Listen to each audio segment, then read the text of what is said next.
আসসালামু আলাইকুম রহমতুল্লাহি ওয়া সৃষ্টি শিক্ষা পরিবারের সৃষ্টি অনলাইন স্কুলে সবাইকে স্বাগত।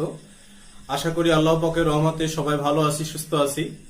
দেশের এই মহামারী পরিস্থিতির ভিতরে সৃষ্টির যে শিক্ষা পরিবার যে সেবা দিয়ে যাচ্ছে সবাইকে, তো এর জন্য সৃষ্টি শিক্ষা পরিবারের সবার জন্য আমরা দোয়া করব। তো ঠিক আছে, আজকে আমরা আমাদের ক্লাসে চলে যাই। আমরা এই বেসিকগুলো শিখবো। তাহলে প্রথমে কি কি শিখবো, স্টেপ বাই স্টেপ বিষয়গুলো আমরা জেনে যাব। তাহলে প্রথমে শিখবো গাণিতিক গড় নির্ণয় করা। বিসমিল্লাহির রহমানির রহিম। গাণিতিক গড় নির্ণয়।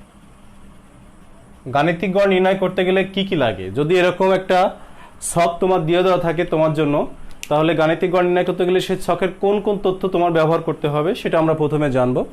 তো গাণিতিক গড় নির্ণয় করার জন্য আমাদের যে সূত্র আছে, আমি সূত্রটা লিখেছি x বার সমান 1/n সামেশন fi xi। এখানে প্রতীক ছিল i ইকুয়াল হচ্ছে 1 to k, এটা দেওয়ার চেষ্টা করব আমরা।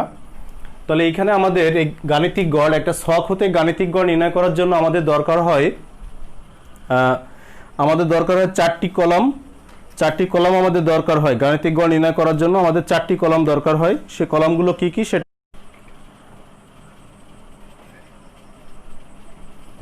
তো গাণিতিক গড় নির্ণয় করার জন্য চারটি কলাম দরকার, সেগুলো আমি কি কি তাও লিখে দিই। এখানে তোমরা একটা নোট করে রাখবে। গাণিতিক গড় এটা কিন্তু পরীক্ষার হলের জন্য নয়, পরীক্ষা হলের জন্য লাগবে আমাদের, সেগুলো আমি বলবো যে কোন অংশ থেকে পরীক্ষার হলে লাগবে। তাহলে গাণিতিক গড় নির্ণয় করতে গেলে চারটি কলাম প্রয়োজন। চারটি কলাম প্রয়োজন। আমরা জানি কলাম আর সারি, মানে সারি কোনগুলো, এগুলোকে বলি হচ্ছে আমরা কলাম, আর এগুলোকে বলি হচ্ছে আমরা সারি। এগুলোকে আমরা শ্রেণী বলি, সারি বা শ্রেণী বলি আমরা, আর এগুলো কলাম বা স্তম্ভ বলা হয়, এগুলোকে আমরা কলাম বলি। তাহলে আমাদের কয়টি কলাম প্রয়োজন, এগুলোকে বলা হয় হচ্ছে কলাম।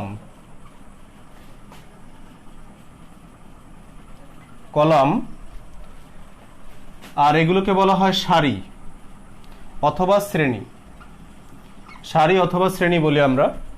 তো চারটি কলাম প্রয়োজন। তারা কারা কারা? এক নম্বরে হচ্ছে ব্যাপ্তি, দুই নম্বরে হচ্ছে ব্যাপ্তি থেকে আমরা মধ্যমান নির্ণয় করি, মধ্যমান যাকে xi দিয়ে প্রকাশ করি।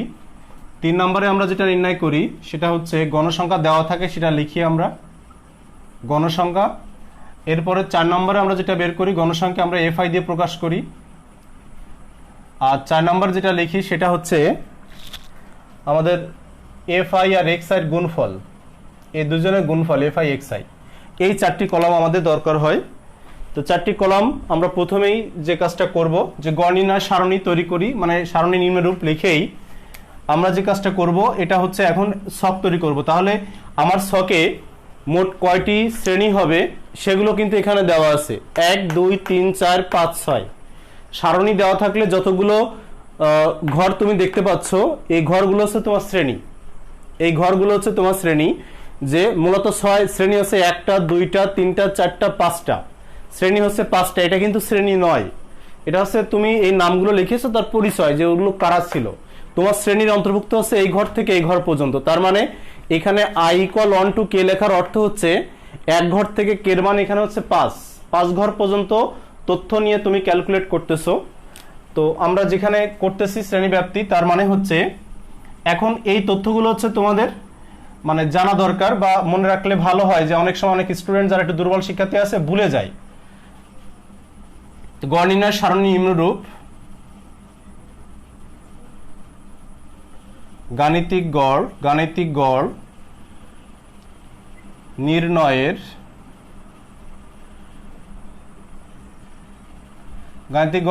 সারণী নিম্নরূপ। এই সারণী নিম্নরূপ লিখেই তুমি এখানে এখন কলাম করে ফেলতেছো।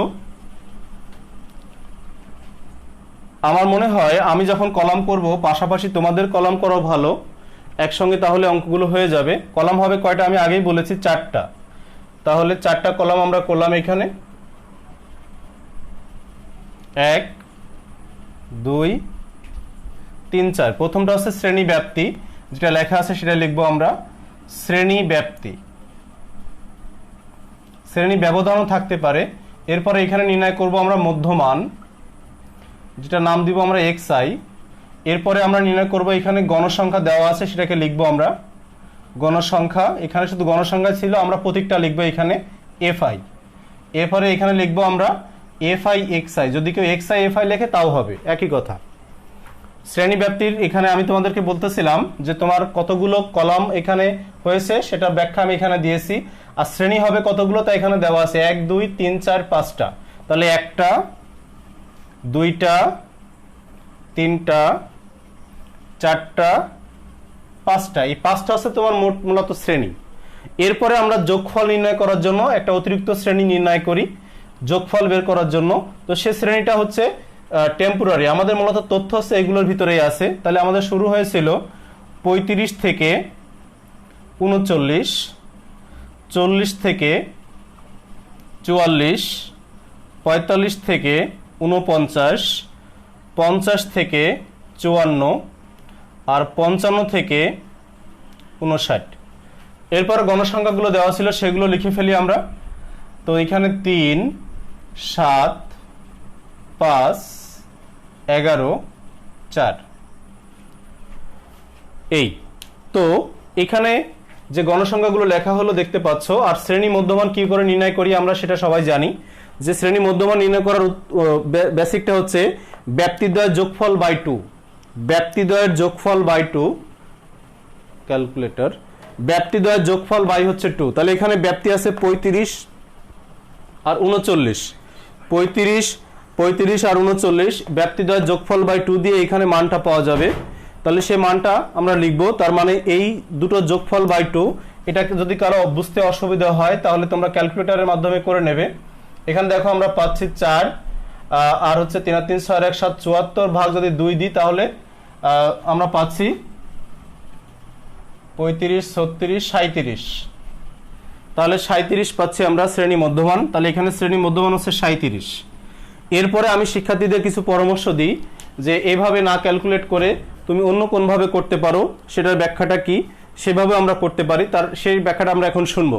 দেখো তুমি একটা মধ্যমান বের করেছো, এখন যদি আর মধ্যমান বের না করে অনেকটা স্মার্ট পদ্ধতিতে করতে চাও তাহলে এই যে ব্যাপ্তি বের করে নেবে, ব্যবধান, শ্রেণী ব্যবধান যেটা আছে একটা এটা ব্যবধান বের করে নেবে। দেখো নিম্ন সীমা থেকে আগের শ্রেণী নিম্ন সীমা বাদ দিলে ব্যবধান পাওয়া যায় এখানে 40 আর এখানে 35। তাহলে 40 থেকে যদি তুমি 35কে বাদ দাও তাহলে ব্যবধান হচ্ছে তোমার 4। অথবা যদি তুমি এদিক থেকেও করো, ঊর্ধ্বসীমা থেকে যদি বাদ দাও 44 থেকে যদি 39কে বাদ দাও তাহলে পাচ্ছ 4। এদিক থেকে নিচের দিকে মানে ঊর্ধ্বসীমা থেকে আগের শ্রেণীর ঊর্ধ্বসীমা বাদ অথবা নিম্ন সীমা থেকে আগের শ্রেণীর নিম্ন সীমা বাদ দিলে ব্যাপ্তি মান পেয়ে যাব। সেই ব্যাপ্তি এর সঙ্গে যোগ করতে করতে থাকলে আমি এখন বাকিগুলো আর বের করা লাগবে না, এমনিতেই পেয়ে যাব। তার মানে একটা মধ্যমান বের করে আমি যদি ব্যাপ্তি যোগ করতে করতে থাকি তাহলে আমার মানগুলো খুব সহজে পাওয়া যাবে। তাহলে 37 সাথে যদি আমি দেখতেছি এখানে আমাদের 4 করে করে ব্যবধান, 5 করে করে ব্যবধান হয়েছে। 45 40 থেকে চলে গেলে হয় 5, তাহলে 37 আর 5 হচ্ছে আমাদের 42, 42 আর 5 হচ্ছে 47, 47 আর 5 হচ্ছে 52, 52 আর 5 হচ্ছে 57। তো এর মাধ্যমে আমরা মধ্যমানগুলো নির্ণয় করলাম। আমি আবারও বলতেছি আমরা একটা বের করেছিলাম মূলত মধ্যমান, আর ব্যাপ্তি যে ব্যবধানটা ছিল সেই ব্যবধান যোগ করে করে বাকিগুলো পেয়েছি। এরপরে হচ্ছে এখানে আমাদের গুণ করতে হবে, সামেশন fi xi দেওয়া হয়েছে দুজনের গুণফল। তাহলে যদি আমরা গুণ করি তাহলে মুখে মুখে যদি করতে চাই 3 7 21 এর 1 হাতে পাচ্ছি হচ্ছে তোমার 2, 3 থেকে 9 আর 2 হচ্ছে 11। আর ক্যালকুলেটরে করলে আরো দ্রুত করা যায়। 7 2 14, 4 হাতে 1, 4 7 28 আর 1 হচ্ছে 29। এরপরে হচ্ছে 5 দিয়ে 5 7 35 এর 5 হাতে 3, 4 5 20 আর 3 23। এরপরে হচ্ছে 11 দিয়ে যদি করি 11 2 22 এর 2 হাতে থাকে 2, 5 11 55 আর 2 হচ্ছে 57। এরপরে 4 দিয়ে করলে 4 7 28 এর 8 হাতে হচ্ছে 2, 4 5 20 আর 2 হচ্ছে 22। তো শিক্ষার্থীরা গুণগুলো আমি করেছি, তোমরা হয়তো আমার থেকে নিখুঁতভাবে করেছো, কারণ মেশিনে করাটা আসলে বেটার। মেশিনে করলে আমাদের ভুলের সম্ভাবনা কম থাকে। আর তোমরা মেশিনে করা অভ্যাস করো, আমার মতো মুখে করা দরকার নেই। আমি মনে করি যে মেশিনে করাটাই বেটার, কারণ তাহলে ভুল হবে না। আর কোনো ধরনের রিস্ক আমরা নিতেও যাব না, কোনোভাবেই না, যে আমাদের রিস্ক নিয়ে কোনো লাভ নেই। নিখুঁত অ্যান্সারটা দরকার, এই আর কি। কেউ বাহাদুরি দেখাতে গিয়ে মুখে মুখে করতে গিয়ে একটা ডিজিট যদি কোনোভাবেই ভুল হয়ে যায় তাহলে কিন্তু তার অনেক বড় ক্ষতি হয়ে গেল। এজন্য আমরা সবগুলো ক্যালকুলেটরের মাধ্যমে করবো। আমি একটু চেক দিলাম ঠিক আছে কিনা। এখন যেটা দেখতেছি এই summation F I x I এই মানটা আমি এখানে বের করেছি, এটা হচ্ছে আমাদের summation F I x I সমান যে ফলাফল সে ফলাফলটা। এই সামেশন দেওয়ার অর্থ কি? সমষ্টি। এখানে অনেক সময় আমরা সমষ্টি দিই না, আর এটা আমাদের সব থেকে বড় ভুল করে ফেলি আমরা। বই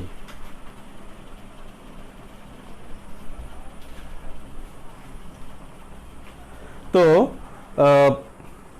আমরা যেটা করি সেটা হচ্ছে এখানে এগুলো সমষ্টি আমরা লিখি না। বই আপনার বাসায় বুদ্ধিসাধ্য তো একদম গেছে।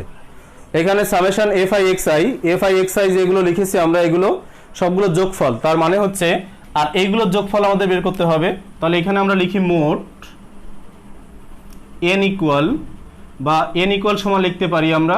তো এখানে দেখো এটাও যোগ করা যাচ্ছে মুখে মুখে 10 আর 5 15 আর হচ্ছে এখানে পাচ্ছি 15 30। তাহলে এন এর মান হচ্ছে 30, মোট এন পেয়ে গেছি আমরা। আর এখানে summation of F I x I একটু এদিক থেকে সরে যদি আমরা লিখি তাহলে ভালো হবে, summation F I x I, কারণ ধরাতে হবে তো শিক্ষার্থীরা এগুলো যোগ করতে হবে। তো আমি এগুলো যদি যোগ করি এখন তাহলে কত পাচ্ছি সেটা দেখার চেষ্টা করব আমরা। তো 228 ক্যালকুলেটর ছিল, যোগ হচ্ছে 572, যোগ হচ্ছে 235, যোগ হচ্ছে 254, যোগ হচ্ছে 111। তো আমরা পেলাম 1440। এগুলো যোগফল পেয়েছি আমরা 1440 যোগফল পেলাম। তো এরপরে এইটাকে আমরা কখনো কখনো এভাবে মুছে দিয়ে এভাবে আমরা একবারে এভাবে করে দিই, কখনো কখনো সম্পূর্ণটাও আমরা করে দেওয়ার চেষ্টা করি।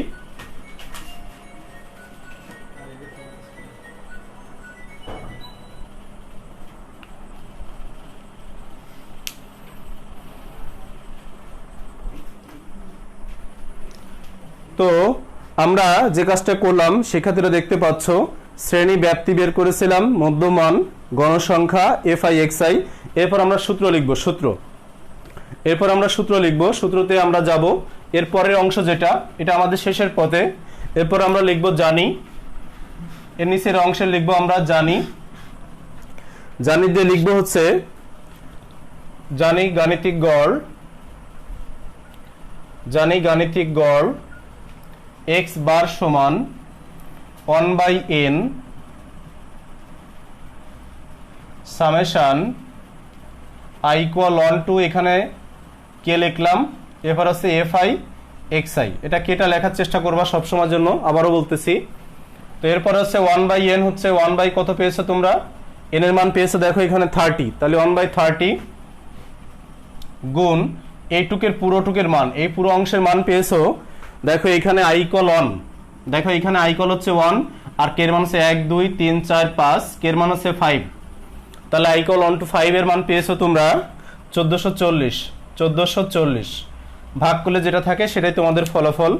তাহলে 1440 ভাগ হচ্ছে 30 দিলে পাচ্ছি আমরা হচ্ছে 48। তাহলে আমাদের গাণিতিক গড় হচ্ছে 48। এখানে আমি কোনো নাম দেইনি যে আমি আসলে কিসের গাণিতিক গড় নির্ণয় করতেছি, এটা আমি তোমাদেরকে বলি নাই। এখানে মনে করো 30 জন শিক্ষার্থীর বার্ষিক পরীক্ষায় কোন একটা সাবজেক্টের মনে করো এটা কোন একটা সাবজেক্টের যে মনে করো নিম্ন শ্রেণীর যেসব শিক্ষার্থী আছে তাদের কোন একটা সাবজেক্টের গড়, সেই গড়টা মনে করো হচ্ছে এখানে 70 মার্কের পরীক্ষা হয়েছে, যেহেতু রিটেনে আমাদের জানি 70 মার্ক, তো রিটেনের সাবজেক্টের গড় বের করতেছি আমরা, রিটেনের গড়ে কত পেয়েছে। তো রিটেন যেহেতু 70 মার্কের পরীক্ষা হয়, তো রিটেনের 70 মার্কের পরীক্ষার ভিতরে আমরা গড় নির্ণয় করেছি, দেখেছি যে 35 থেকে 39 পেয়েছে 3 জন, 40 থেকে 44 পেয়েছিল 7 জন, তাহলে আমাদের গড় কত করে পেয়েছিল, মানে সবার ভিতরে আছে, তাহলে 48। তাহলে আমরা প্রথম বেসিকটা কমপ্লিট করলাম। আমি বলেছি আজকে আমরা 4টে বেসিক শিখবো ইনশাআল্লাহ। তাহলে প্রথমে শিখলাম গাণিতিক গড়, এরপরে শিখবো সংক্ষিপ্ত গড়। তাহলে সংক্ষিপ্ত গড় করার জন্য যে সূত্রটা দরকার সেই সূত্র সহ সকল বেসিকগুলো আমরা গত ক্লাসে একটু দেখেছিলাম, তারপর আমি আজকে আরেকটু বলবো।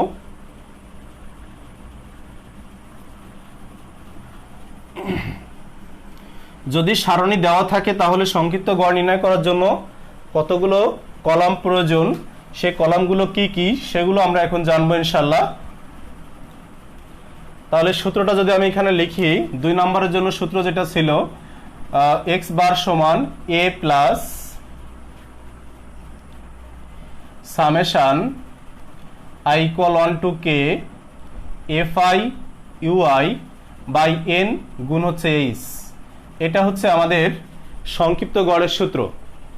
তো আমরা এখন যেটা শিখব সংক্ষিপ্ত গড়, 2 নম্বরটা শিখব।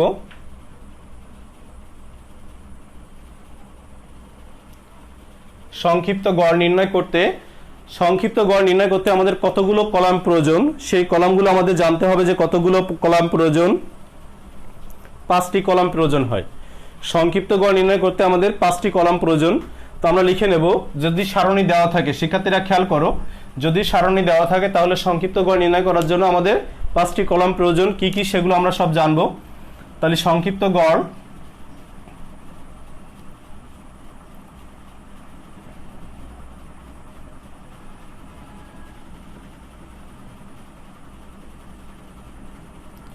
পাঁচটি কলাম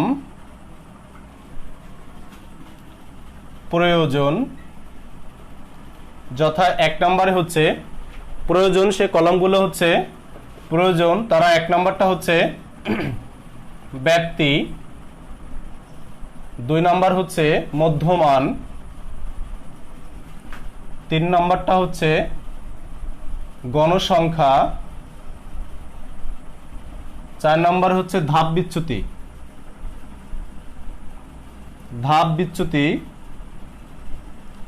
আর 5 নম্বরে হচ্ছে এফআই ইউআই। এই গণসংখ্যাকে আমরা এফআই বলি, আর ধাপ বিচ্যুতিকে আমরা ইউআই বলি, আর 5 নম্বরে হচ্ছে এফআই ইউআই। তো আমি আগে দেখলাম, এগুলো হচ্ছে তোমাদের মনে রাখার জন্য নোট দেওয়া হচ্ছে যে সংক্ষিপ্ত গড় নির্ণয় করতে গেলে 5টি কলাম লাগবে। এটা তুমি নিশ্চিত হয়ে গেলে আগের থেকে, অঙ্ক করার আগেই। মানে আমরা অনেক সময় দ্বিধাদ্বন্দ্বে ভুগি যে আমার কয়টি কলাম প্রয়োজন, আমরা বুঝতে পারি না, আমাদের কষ্ট হয়ে যায়, যার জন্য আমি একটু ইজি করে দেওয়ার চেষ্টা করতেছি তোমাদের। তাহলে ব্যাপ্তি, মধ্যমান, তোমার মূলত দেওয়া ছিল কিন্তু 2টো জিনিস, ব্যাপ্তি আর গণসংখ্যা। অতিরিক্ত লাগবে তোমার এখানে 3টা। তার মানে একটা হচ্ছে মধ্যমান জানা লাগবে, এরপর হচ্ছে ধাপ বিচ্যুতি আর এফআই ইউআই। কিভাবে ধাপ বিচ্যুতি বের করতে হয় সে সম্পর্কে আমরা ইনশাল্লাহ জানবো। তাহলে বুঝতেই পারতেছো আমাদের মূল কলাম দরকার কতগুলো। মূল কলাম দরকার 5টা, আর সারি হচ্ছে যেগুলো আছে এগুলোই তোমাদের সারি। তাহলে আগে আমরা যদি যাই, তাহলে এখানে লিখব যে সংক্ষিপ্ত গড় নির্ণয় সারণী নিম্নরূপ। এখন অঙ্ক করতেছি আমরা। সংক্ষিপ্ত গড় নির্ণয়ের সারণী নিম্নরূপ। তাহলে আমি সারণী যদি করে ফেলি, এখন সাথে সাথেই দেখো সারণী করে ফেলা হচ্ছে। তাহলে আমাদের সারণী লাগবে হচ্ছে, কলাম লাগবে যেগুলো, সেগুলো আগে করে ফেলি আমরা।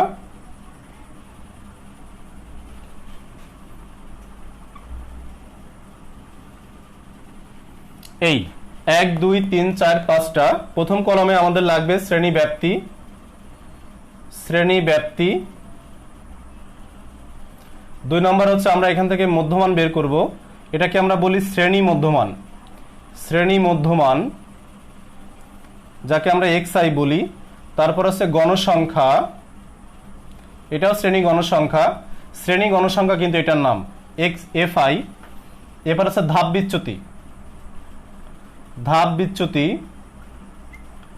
বিচ্যুতিকে আমরা ইউআই বলি। ইউআই সমান xi মাইনাস a বাই হচ্ছে h।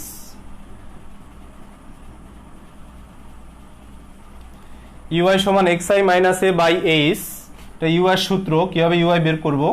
আর এটা হচ্ছে এফআই ইউআই। তো এখন দেখতেছো যে আমাদের কলাম লাগবে এখানে যেগুলো দেওয়া আছে 1 2 3 4 5টা। তাহলে এলো প্রথম কলাম 1 2 3 4 5। তো 5টা কলাম লেখার চেষ্টা করব আমরা এখন। প্রথম কলামে ছিল আমাদের 35 থেকে 39, তারপরে ছিল 40 থেকে আমাদের 44, 45 থেকে 49, 50 থেকে 54, আর 55 থেকে হচ্ছে 59। দ্রুত লেখার চেষ্টা করলাম।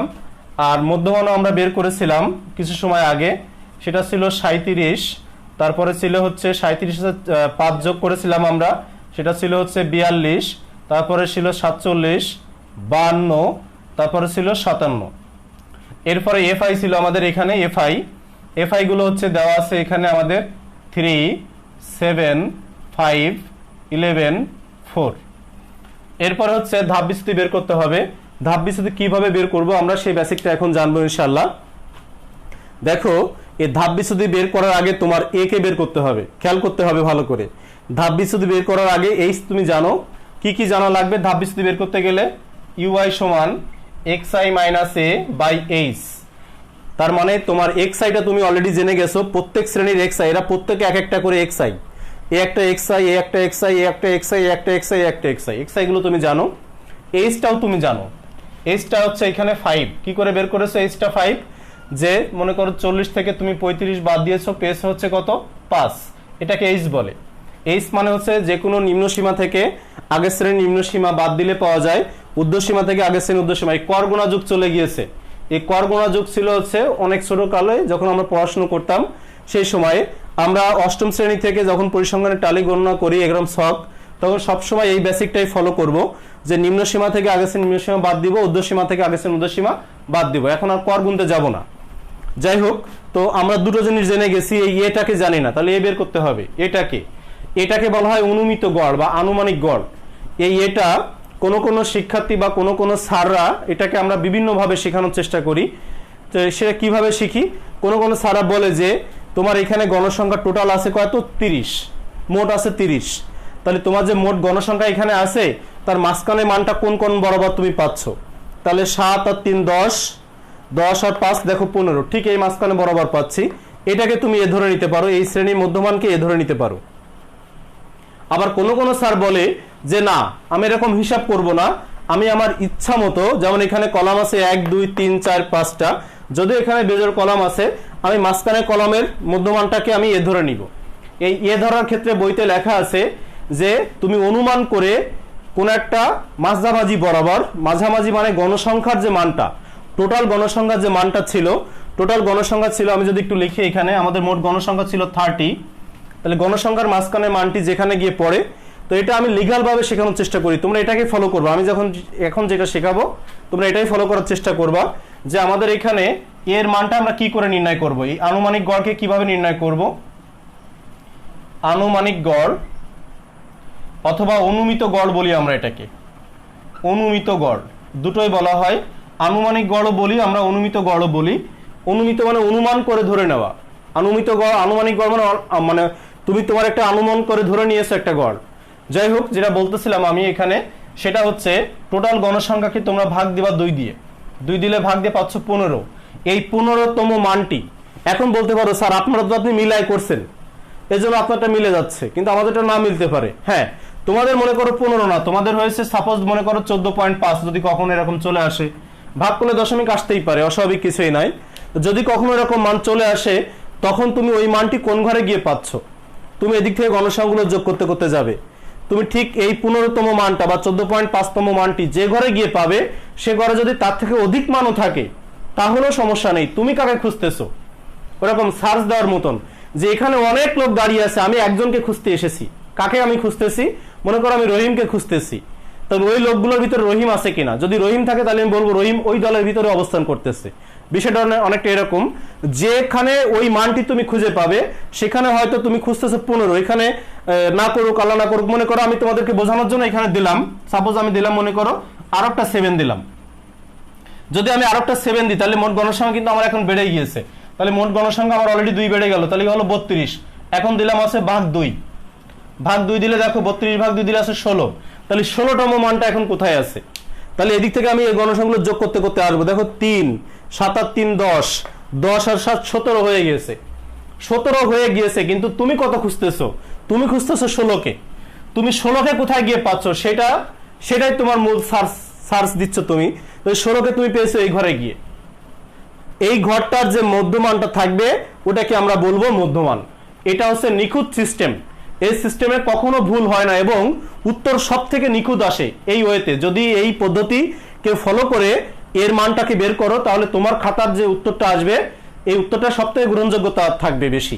এখন বলতে পারো স্যার যদি কেউ 11কে ধরে নিয়ে গড় করে বের করলে হবে না উত্তর? হ্যাঁ, তারও উত্তর হবে। কেন হবে? কারণ বইতে উল্লেখ করে দেওয়া আছে যে অনুমান করে তুমি যে কোনো একটা শ্রেণীর মধ্যমানকে আনুমানিক গড় ধরে নিতে পারো, এজন্য যে কোনো একটা ধরে নিতে পারো। কিন্তু যখন উচ্চতর শ্রেণীতে যাবে তখন তোমার কাছে প্রশ্ন করা হবে যে তুমি কি বেসিকটা জানতে, তখন জড়তার সৃষ্টি হবে। এজন্য আমরা বিষয়টার দিকে বিশেষ খেয়াল রাখবো যে আমরা যেন মানগুলোকে সঠিকভাবে শিখতে পারি কিভাবে নির্ণয় করতে হবে। তাহলে আমাদের দেখো আমি আবার শিখাচ্ছি। তাহলে 30/2 দিয়েছিলাম 15, এই 15তম মানটি আমার কোথায় আছে? তাহলে 15তম মানটি আমি এই যেতে এগুলো গণসংখ্যা এদিক থেকে যোগ করতে করতে যাচ্ছি। তাহলে 3 7 3 10 আর 5 15। তাহলে মধ্যক শ্রেণীর মধ্যমানকে আমাকে বলা হচ্ছে এ, এটা হচ্ছে আমাদের এ। তাহলে এটা হচ্ছে ফিক্সড, এ হচ্ছে একটাই, এই এটাকে বলা হচ্ছে মধ্যক শ্রেণীর মধ্যমানকে। আমি তোমাদেরকে আমার যে গত ক্লাসে আমি যে নোটটা দিয়েছিলাম এর আগের যে ক্লাসটা আছে তোমরা এই ক্লাসটা দেখলে বুঝতে পারবে, ওইখানেও আমি লিখে দিয়েছিলাম যে মধ্যক শ্রেণীর মধ্যমানকে অনুমিত গড় বা আনুমানিক গড় এ বলে, ওইখানেও লেখা আছে। এমনকি আমি যে পেজ এই এখানে মনে করো একটা পেজ আপলোড করে যদি দিই আমি, তো সেই পেজেও একটা আপলোড করে দেওয়া হয়েছে। এই পেজেও দেখবা যে তোমাদের ওইখানেও এর মানের ব্যাখ্যা আমি আমার মতো করে দিয়েছি, বইকে ফলো করে নয়, অনেক বই সংমিশ্রিতভাবে নোটটাকে আমি দিয়েছি। যাই হোক, তাহলে আমরা এটাকে পেলাম, এ হচ্ছে আমাদের এইটা।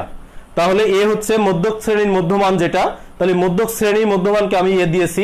এখন ধাপ বিচ্যুতি বের করব, প্রথমটা দ্বিতীয়টা তৃতীয়টা। আমি প্রত্যেকটাই তোমাদের স্টেপ বাই স্টেপ করে দেখাবো যেন তোমাদের কোনো ধরনের অসুবিধা না হয়। তাহলে তোমাদের সুবিধা হবে। এইচটা 5 আর এটার মান নির্দিষ্ট করে পেয়েছো তোমরা 47, এই দুটো মান তোমাদের ক্ষেত্রে ফিক্সড। এখন এই ধাপ বিচ্যুতির প্রথম শ্রেণীর যে ঘর, এই ঘরের ধাপ বিচ্যুতি কত হবে, ইউআই কত হবে? তাহলে এই ঘরের ইউআইটা হচ্ছে, এই ঘরের এক্সআইটা কত? শিক্ষার্থীরা দেখো, এই ঘরের এক্সআই হচ্ছে 37, তাহলে এই ঘরের এক্সআই হচ্ছে 37 মাইনাস এটা কিন্তু ফিক্সড 47 বাই হচ্ছে 5। তাহলে কত পাচ্ছি আমরা? দেখো কত পাচ্ছ, দেখো তো এখান থেকে 37 থেকে 47 গেলে থাকে দেখো -10 বাই হচ্ছে 2, তার মানে -2 পাচ্ছি। যাই হোক, আমরা যেটা বের করলাম সেটা হচ্ছে যে মানটা আমরা বের করলাম যে 37 মাইনাস 47 সমান দেওয়ার পরে -10 বাই হচ্ছে 5 দিলে -2। তাহলে প্রথম যে ঘরটা, এই ঘরের ধাপ বিচ্যুতি আমরা বের করেছি হচ্ছে -2। এরপরের ঘরেরটা ধাপ বিচ্যুতি বের করব আমরা, এলো প্রথমটা বের করে দেখালাম, পরেরটা এখন বের করতেছি। পরেরটা ধাপ বিচ্যুতি মধ্যমান হচ্ছে 42, তাহলে 42 মাইনাস হচ্ছে 47 ফিক্সড বাই হচ্ছে 5। দেখো 42 থেকে 47 চলে গেলে থাকে -5 বাই হচ্ছে 5, তার মানে -1, তার মানে এটা তুমি পাচ্ছ হচ্ছে -1। এরপরে ধাপ বিচ্যুতি যদি আমরা বের করি তাহলে সেটা কত পাচ্ছি? এরপরের ধাপ বিচ্যুতি হচ্ছে আমাদের দেখো এই ঘরের মানটা 47 ধাপ বিচ্যুতি এবং এক্সআই 47, তাহলে 47 মাইনাস 47 বাই হচ্ছে 5 ইকুয়াল হচ্ছে 0 বাই হচ্ছে 5 ইকুয়াল হচ্ছে 0। তাহলে এই মানটা পাচ্ছ হচ্ছে তোমরা 0। এরপরে যেটা পাচ্ছি আমরা, এর পরেরটা আমি তোমাদেরকে দেখানোর চেষ্টা করব। এর পরেরটা যেটা পাচ্ছি আমরা, এর পরেরটা ধাপ বিচ্যুতি হচ্ছে দেখো আমাদের কত পেয়েছি, আমাদের শ্রেণীর মধ্যমান হচ্ছে 52, তাহলে এরপরটা হচ্ছে 52 মাইনাস 47 বাই হচ্ছে তোমাদের 5। তাহলে দেখো এখানে পাচ্ছ তোমরা 47 52 5 বাই 5 ইকুয়াল হচ্ছে 1, তার মানে পরেরটা পাচ্ছ হচ্ছে 1 পেলে। এরপরেরটা আমরা বের করবো এখানে। এর পরেরটা কত দেখো, পরেরটা দেখতে পাচ্ছি আমরা 57, তাহলে পরেরটা ধাপ বিচ্যুতি আমরা বের করতেছি 57 মাইনাস হচ্ছে 47 বাই হচ্ছে 5, তার মানে হচ্ছে 10 বাই হচ্ছে 5 ইকুয়াল হচ্ছে 2। তো শিক্ষার্থীরা আমি তোমাদেরকে দেখানোর চেষ্টা করলাম সবগুলোই যে কিভাবে ধাপ বিচ্যুতিগুলো বের করেছি আমি, এবং সবগুলো এখানে দেখানোর চেষ্টা করেছি। এখন আমরা ধাপ বিচ্যুতিগুলো বের করলাম, তার মানে এটা হচ্ছে 2। আমি যেগুলো বের করলাম এত কষ্ট কখনো কোনো শিক্ষার্থীকে আমরা করতে বলি না। কেন বলি না? এখন যেহেতু প্রথম দিন তুমি শিখতেছো, তুমি যদি নাই জানো যে কিভাবে এই মানগুলো আসে, এটা হচ্ছে তোমার ব্যর্থতা। যার জন্য আমি অনেকটা সময় এখানে নষ্ট করেছি তোমাদের পিছনে, যে প্রত্যেকটা শ্রেণীর ধাপ কি করে বের করতে হয় সেটা শেখানোর চেষ্টা করেছি। এরপরে তোমরা যেটা করবা, পরীক্ষার খাতায় দ্রুত সলভ করার জন্য তোমরা প্রথমত এইগুলো আর বের করার দরকার হয় না, আমি এগুলো সব মুছে ফেলি। এখন শিখব চমক, কিভাবে দ্রুত শেখা যায়, আমরা খুব দ্রুত মানগুলো বের করতে পারি এই আমি এত সময় শিখলাম নিয়ম, নিয়ম মেনে করা, মানে গ্রামার ফলো করে করা। এখন গ্রামার ফলো করে করব না, কি করে করব? আমি যদি এ কে কোনোভাবে বের করতে পারি যে আমার এটাকে আমি এ বের করা শিখিয়েছি তোমাদের অনেক সময় ধরে, এ বের করলে সেই বরাবর লিখবা 0, উপরে যতগুলো ঘর থাকে সেখান থেকে -1 -2, আর নিচে যতগুলো ঘর থাকবে সেখান থেকে +1 +2, দ্যাটস ইট। দেখো হয়ে গেছে। এটা সবসময়ের জন্য চিরন্তন সত্য হবে। আমি আবারও বলতেছি যে তুমি মূলত বের করবা হচ্ছে, তোমরা মূলত বের করবে যে তোমার এর মানটা কোনটা। তোমরা দেখতেছো এর মানটা 47, তাহলে এটা যদি 47 হয়, 47 হয়, তাহলে ধাপ বিচ্যুতির ওই বরাবর হবে 0, মধ্যমান যেখানে থাকবে সেই বরাবর 0, এরপরে উপরে -1, মাইনাস যদি আরো ঘর থাকতো -3 -4 দিতাম, আর নিচে এখান থেকে 1 2। তো শিক্ষার্থীরা ধাপ বিচ্যুতি বের করা শিখলাম আমরা, কিভাবে ধাপ বিচ্যুতি বের করতে হয় গ্রামার মেনেও শিখেছি। আবার এখানে আমরা যেটা দেখেছি যে কিভাবে ফাঁকি দিয়েও করা যায়, খুব দ্রুত বেসিক বের করা যায়, সেটা আমরা শিখলাম। এরপরে যাব FIU এর মানটা গুণ করা। তাহলে FIU হচ্ছে এই দুজনের গুণফল, তাহলে -6 -7, 0 গুণ করলে হয় 0, এরপর হচ্ছে 11, এরপর হচ্ছে 8। এখন আমার এখানে দুটো মান লাগবে, একটা অলরেডি যোগ করেছি, আর এই মানটাও আমার লাগবে। তাহলে এটা এই মানটার পরিচয় তোমাদেরকে দেওয়া হয়েছিল I = 1 to k summation FIUI। এর সমষ্টিগুলো কত? তো দেখতে পাচ্ছ এর সমষ্টিগুলো হয়েছে, যোগ করে যদি আমরা এখানে পাচ্ছি কত দেখো, 27 6 13, আর 11 আর 8 যোগ করলে হয় হচ্ছে 19। তাহলে 19 থেকে তোমার যদি 13 চলে যায় তাহলে তোমরা কত পাচ্ছ? দেখতে পাচ্ছ 19 থেকে 13 চলে যাচ্ছে, তাহলে আমরা পাচ্ছি 6। FIX এর মান পেয়েছি আমরা 6। আমরা নিচেটাকে কলামটাকে আমরা সম্পূর্ণ কলামগুলোকে আমরা সম্মিলিতভাবে যোগ করে দিলাম। তো আমরা FIU এর মান 6 পেয়েছি, এগুলো যোগফল, আর সামেশন বা সমষ্টি দিয়ে লাগবো সব সময়ের জন্য, এগুলো যোগ করেছি। তো এখন আমাদের সূত্রে আমরা মানটা বসিয়ে দিলে আমাদের সংক্ষিপ্ত গড় কমপ্লিট ভাবে শেখা হয়ে গেল। তো এখন আমরা লিখব জানি সংক্ষিপ্ত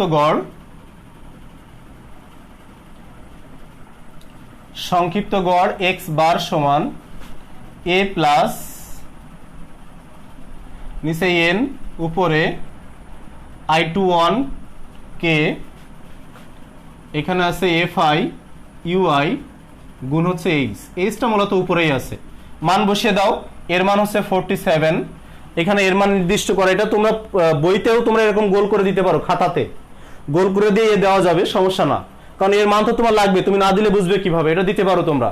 আমাদের বইয়ের উদাহরণও দেওয়া আছে, আমরাও দিতে পারবো, কোনো সমস্যা নেই।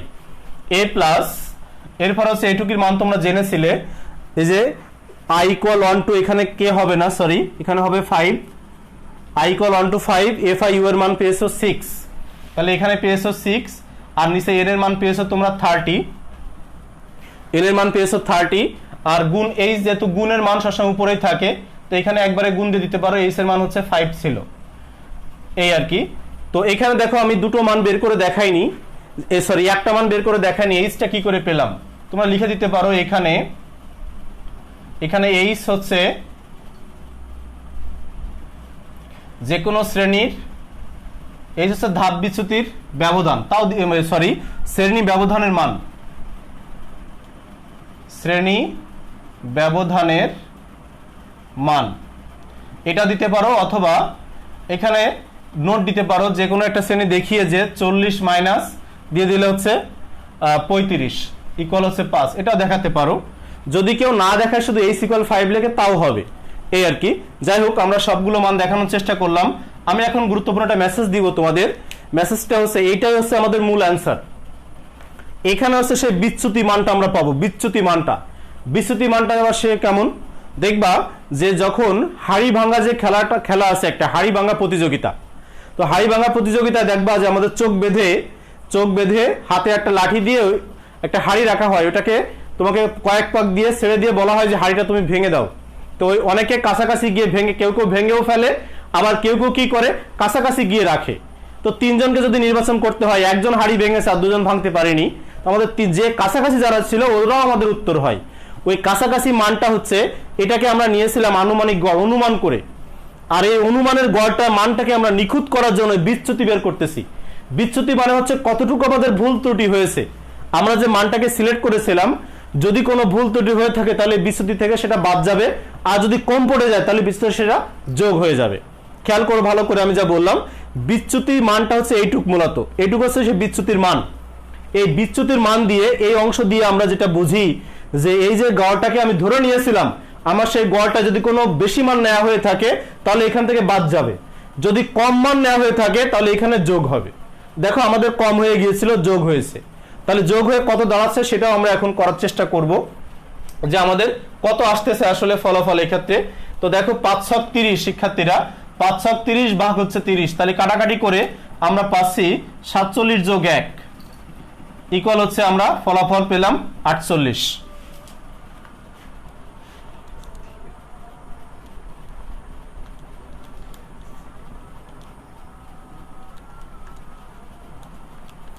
দেখো আমি এর আগে তোমাদের শিখেছিলাম এই ছক দিয়ে, এই ছক দিয়ে আগে শিখেছিলাম গাণিতিক গড়, আমার মনে হয় তোমাদের খেয়াল আছে গাণিতিক গড়েও আমাদের উত্তর কিন্তু 48 এসেছিল 48। তার মানে আমরা বুঝলাম যে আমাদের যে বিচ্যুতিটুক হয়েছিল, মানে আমাদের যে ফলটুক হয়েছিল গাণিতিক গড়ে, সেই ফলটুকের ফলাফল এইটা এবং তার মানটা হচ্ছে সেই +1। যদি বেশি হয়ে যেত তাহলে -1 হয়ে যেত। যদি কোনো শিক্ষার্থী এখানে যদি কোনো শিক্ষার্থী 52 নিয়ে কাজ করতো, 52 নিয়ে যদি কাজ করতো, তাহলে তুমি নিশ্চিত থাকো যে তোমার এখানে মাইনাস মান চলে আসতো, অবশ্যই আসতো। তাহলে আমি কোনো বেসিক তোমাদের এখানে গ্যাপ রাখার চেষ্টা করিনি যে কেন হয়, কি কারণে হয়, কোন মানটা চেঞ্জ করে কি আসতে পারে, সব শেখানোর চেষ্টা করা হলো। আমি আশা করি তোমরা উপকৃত হয়েছে এবং মনে রাখতে পারবে ইনশাল্লাহ। তো সংক্ষিপ্ত গড় শিখলাম আমরা, এরপরে যেটা শিখবো সেটা হচ্ছে তাহলে সংক্ষিপ্ত গড়ের কলাম কয়টি, 5টি, কি কি কলামগুলো এবং কিভাবে মানগুলো বের করতে হয় সবগুলো ধাপে ধাপে শিখলাম। এরপরে যে মানগুলো শিখবো সেগুলো খুবই ইজি, যে দুটো আমাদের এখন বাকি আছে সে দুটো খুবই ইজি এবং অল্প সময়ের ভিতরে ইনশাল্লাহ আমাদের কমপ্লিট হয়ে যাবে। এরপরে আমরা শিখবো হচ্ছে মধ্যক। সারণী হতে মধ্যক নির্ণয় করার জন্য কি কি দরকার হয় সে সূত্রটা আগে আমি যদি লিখে নিই তাহলে সুবিধা হবে। যেহেতু মধ্যক লেখা আছে তাহলে মধ্যকের সূত্র equal L plus n/2 minus FC into H/FM। তো এইগুলোর পরিচয় আমি গত ক্লাসে দিয়েছিলাম। মধ্যক শ্রেণীর নিম্নসীমাকে বলা হয় L, মধ্যক শ্রেণীর নিম্নসীমাকে L বলা হয়। n এর মান তোমরা এখন জানো, মোট গণসংখ্যা। FC কে বলা হয় মধ্যক যে শ্রেণীতে আছে তার আগের শ্রেণীর ক্রমযোজিত গণসংখ্যা। কিভাবে ক্রমযোজিত গণসংখ্যা তৈরি হয় সেটার উপরে আমার গত ক্লাসে লেকচার দেওয়া হয়েছে। আর এইচটাকে বলা হচ্ছে শ্রেণীর যে মানটা, ব্যবধানের মান। আর FM হচ্ছে তুমি যে মধ্যক শ্রেণী পেয়েছো সেই মধ্যক শ্রেণীর গণসংখ্যার মানটা হচ্ছে তোমার FM।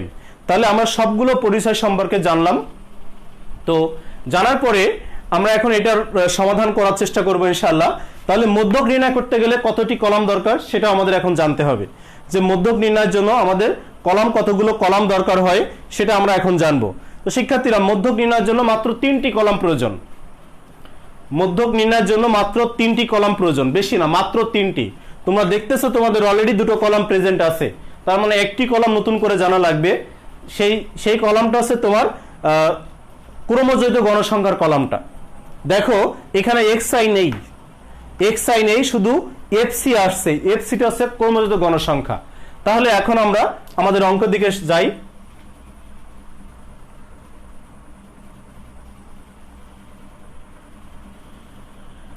মধ্যক নির্ণয়ে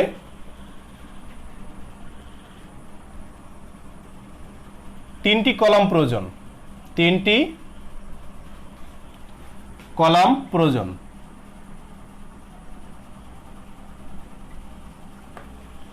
তিনটি কলাম হচ্ছে, 1 নম্বরটা হচ্ছে ব্যাপ্তি, 2 নম্বরটা হচ্ছে গণসংখ্যা যেটা ছিল,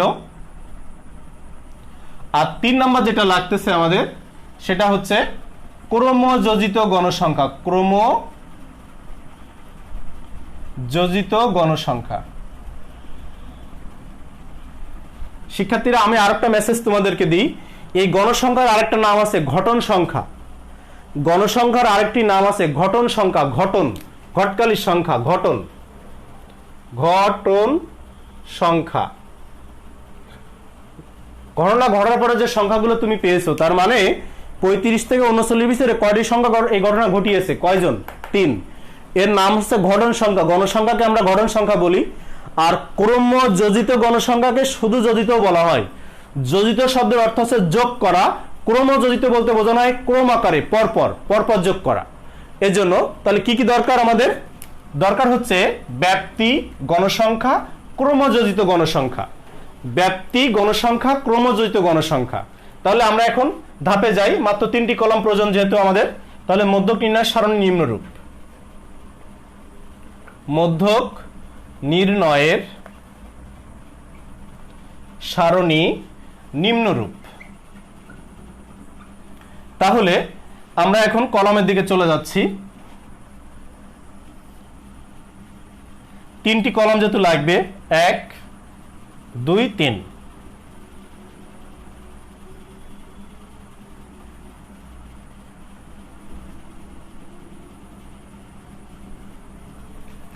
প্রথমে ছিল শ্রেণী ব্যাপ্তি, তারপর ছিল হচ্ছে আমাদের গণসংখ্যা, এরপরে ছিল আমাদের ক্রমযোজিত গণসংখ্যা। ক্রমযোজিত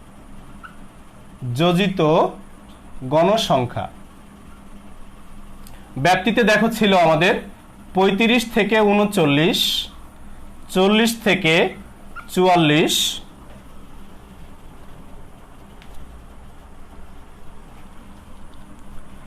এরপর হচ্ছে 45 থেকে 49, 50 থেকে 54 আর 55 থেকে 59। এখানে ছিল গণসংখ্যা 3 7 5 11 4। ক্রমযোজিত গণসংখ্যা তোমরা অষ্টম শ্রেণী থেকে এটার উপরে জানো। সো এটার উপরে আমি বেশি সময় নষ্ট করবই না, কারণ এই বিষয়ে আমাদের ধারণা আছে এবং আমরা জানি ক্রম আকারে যোগ করে করে লেখা। তাহলে প্রথমে 3 7 আর 3 যোগ করলে হয় 10, 3 7 5 যোগ করলে হয় 15, 3 7 5 11, এইগুলো যোগ করলে হয় হচ্ছে আমাদের 26, আর 3 7 5 11 4 যোগ করলে হয় হচ্ছে 30। আমরা এভাবেও করতে পারি, আবার এই চালাকি করতে পারি 3, তাহলে এইভাবে কোনাকুনি করে করে এই 7 আর 3 10, 10 আর 5 15, আবার 15 11 26, আবার এভাবেও করতে পারো, মানে যোগ করে করে। এটা হচ্ছে সহজ পদ্ধতি, তবে এভাবে দেখানো যাবে না। তোমরা যেন আর বলে বসো না যে স্যার যেহেতু দেখিয়েছে এভাবে করে করে, তাহলে মনে হয় এভাবে করে করে চিহ্ন দিয়ে দেখানো যাবে, খবরদার নয়। এটা হচ্ছে ক্রমযোজিত গণসংখ্যা। এর নিচে কোনো মান লাগবে না, আমাদের কোনো যোগফল এই ক্ষেত্রে লাগবে না। তাহলে এই ক্ষেত্রে আমরা এখন অঙ্ক করা শুরু করব। আমাদের এই ক্ষেত্রে যেটা লাগবে সেটা এখন জানাটা খুব জরুরি, যে আমাদের এখানে মোট গণসংখ্যা কত, আমাদের সেটা জানতে হবে। তো একটা জিনিস শুধু জানতেই হচ্ছে, মোট গণসংখ্যা একটু না জানলেই নয়। n = হচ্ছে 30, এই মানটা জানা লাগবে। তো মোট গণসংখ্যা 30 কেন জানা লাগবে? কারণ আমাদের মধ্যক শ্রেণী বের করতে হবে। এই মধ্যক নির্ণয়ের জন্য সবথেকে জরুরি যে মানটা মধ্যক শ্রেণী, তার উপরে l এর মান ডিপেন্ড করে, fc এর মান ডিপেন্ড করে, fm এর মান ডিপেন্ড করে। তাহলে একটা মধ্যক শ্রেণীর উপরে 3টা মান ডিপেন্ড করতেছে, এজন্য মধ্যক শ্রেণীটা জানাটা জরুরি। আর মধ্যক শ্রেণী টোটাল গণসংখ্যার উপর ডিপেন্ড করে। তো আমরা লিখবো যে এখানে n = হচ্ছে, এরপর থেকে লিখতেছি এরপরের অংশ, এখানে n = 30। আমরা লিখলাম এখানে n = হচ্ছে 30। তাহলে অতএব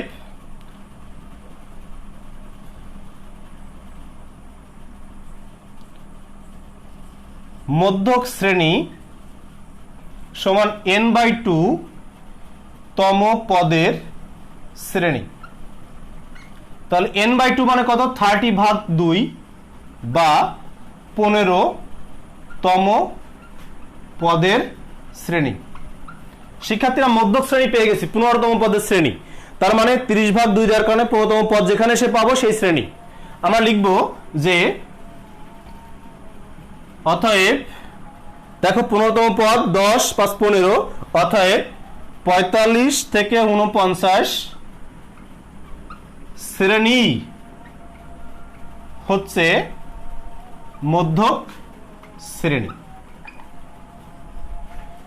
এই যে 45 থেকে 49 শ্রেণী হচ্ছে মধ্যক শ্রেণী। এবার লিখবো জানি, সরাসরি সূত্র জানি মধ্যক সমান l + n/2 - fc * h/ FM।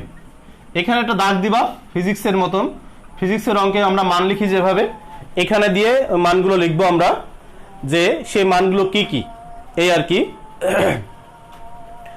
বা আমরা পাই লিখতে পারো এখানে, এখানে দিয়ে না দিয়ে, বা আমরা পাই এটাও লিখতে পারো, যে আমরা পাই কি কি মান পাই এখান থেকে।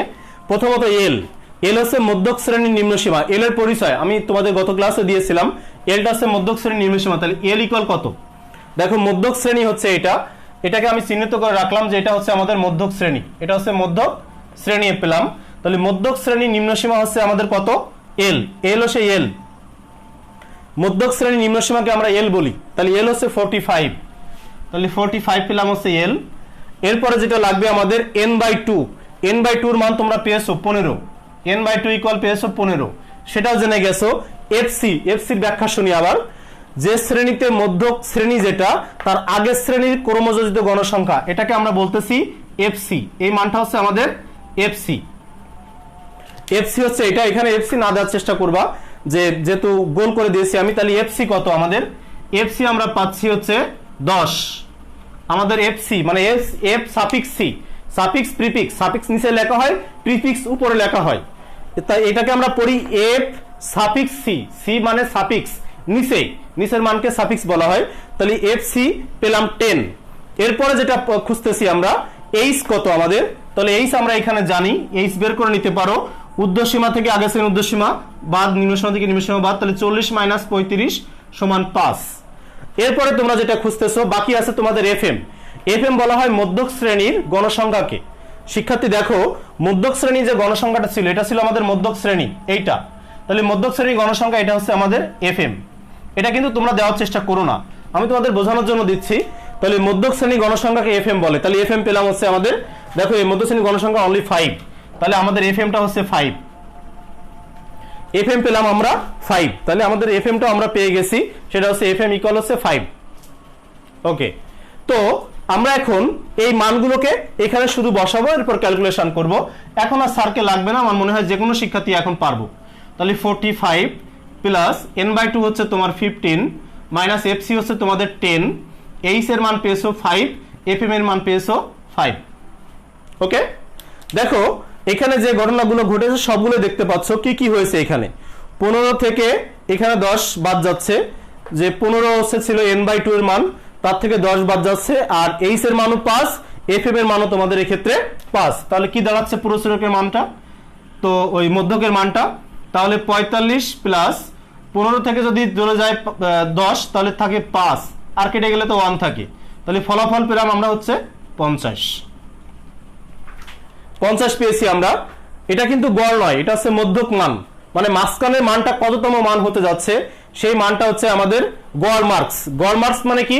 এইবার খেয়াল করো, এই যে মানগুলো তোমরা পেয়েছো, তার মানে কোন মানগুলো সবচেয়ে বেশি অঞ্চলে আছে। দেখো এই অঞ্চলে সব থেকে বেশি মানগুলোই আছে, এই যে 50 থেকে এই অঞ্চলে দেখো 50, 54, 11 আছে। দেখো এর ভিতরে শিক্ষার্থীরা খেয়াল করো ভালো করে, এর ভিতরে 11 আছে, 5 আছে। এখন বলতে পারো স্যার মধ্যক শ্রেণীতে এটা ছিল, শ্রেণী দিয়েই তথ্যগুলো বের করেছিলাম, কিন্তু তুমি যে মানটা পেয়েছো বেশিরভাগ শিক্ষার্থী কোন মানগুলো পেয়েছে।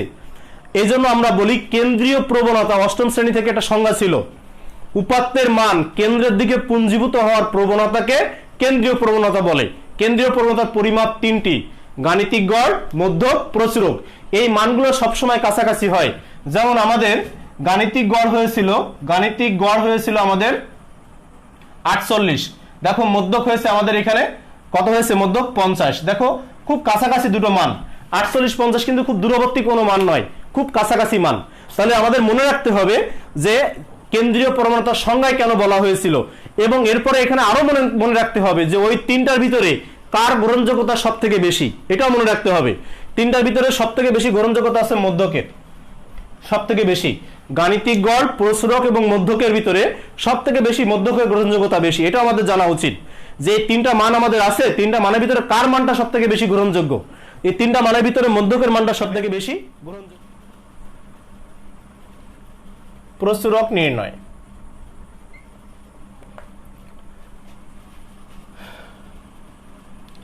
দুটি কলাম প্রয়োজন।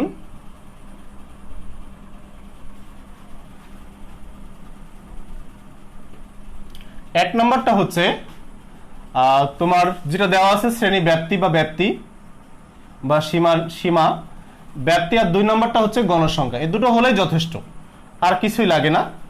এখন আমরা চলে যাচ্ছি আমাদের প্রসরক নির্ণয় সারণীতে। তো সারণী আর করব না, এই সারণীটাই আমাদের মূল সারণী। তাহলে প্রসরক নির্ণয় সারণী, প্রসরক নির্ণয়ের সারণী, এই যে এই সারণীটাই, নতুন করে সারণী তোমরা করবা না। পরীক্ষার এখন প্রশ্ন করতে পারো, স্যার পরীক্ষা হলে কি করা লাগবে? এটা একটা প্রশ্ন আসতে পারে যে আমার পরীক্ষা হলে করা লাগবে কিনা, প্রসরক নির্ণয়ের জন্য সারণী তৈরি করা লাগবে কিনা। তো পরীক্ষা হলে তোমরা লিখবা যে সারণী থেকে প্রসরকের মানগুলো পাই, এরকমও লিখতে পারো, কোনো সমস্যা নেই। তবে ব্যাখ্যা দিতে হবে যে কোন শ্রেণী প্রসরক শ্রেণী। যাই হোক, তাহলে প্রসরক নির্ণয়ের সারণী এইটাই যেটা তোমরা দেখতে পাচ্ছ। যদি কেউ করতে চাও তাহলে এখানে এভাবে করে দিতে পারো, আমি আর করলাম না। এরপর হচ্ছে আমাদের যেটা নির্ণয় করতে হবে, ওই যে তথ্যটা লিখতে হবে যে আমরা জানি, বা এখানে যে লেখাটা বেটার, যে এখানে মনে করো ছকের পরে লিখতেছি, আমি ছকের নিচে এখান থেকে লিখতেছি, এখানে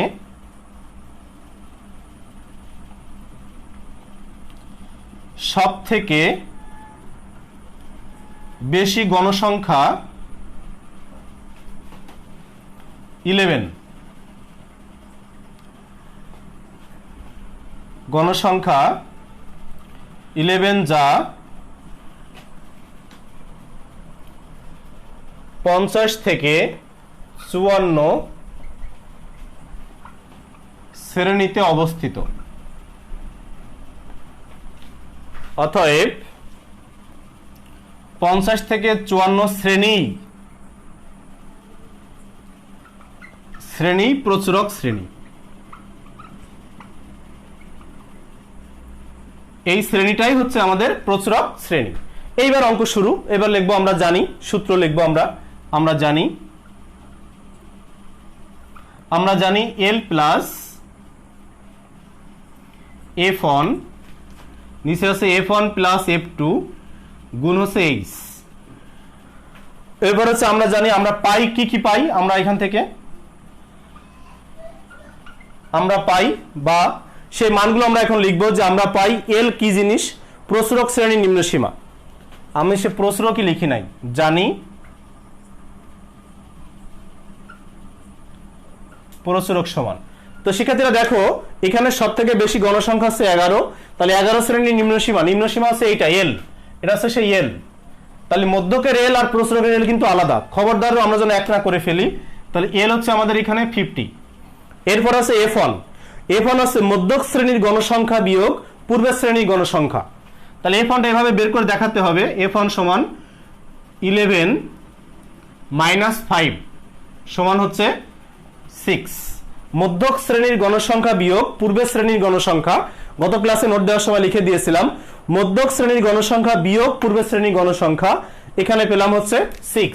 F2 আছে 11 মাইনাস 4, 11 মাইনাস 4 ইকুয়াল হচ্ছে 7।